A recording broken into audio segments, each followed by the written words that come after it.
Not one, but 6 helicopters will land on the complex surface of Mars. The American Space Agency NASA and the private drone company AeroVironment are preparing for one of the most important missions in history. The mission is named Skyfall. In the Skyfall Mission, 6 helicopters will dive through the Martian atmosphere. NASA's Jet Propulsion Laboratory and AeroVironment have already begun the initial work. AeroVironment is one of the top companies that provides small drones to the U.S. Army.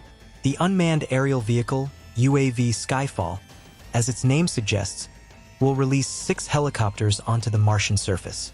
By deploying these next-generation helicopters, the Skyfall mission aims to discover new landing sites, conduct experiments, provide live data including pictures, and pave the way for future Mars missions. The entry capsule will release the helicopters directly into the Martian atmosphere, eliminating the need for a traditional landing platform, one of the most complex and costly elements of previous Mars missions. The rocky surface of Mars has always been a major challenge for lander operations. Once deployed, each helicopter will operate independently. Sending high-resolution images of Mars is one of their main tasks. Another mission is to send radar data that could help unlock the mysteries of the red planet's surface.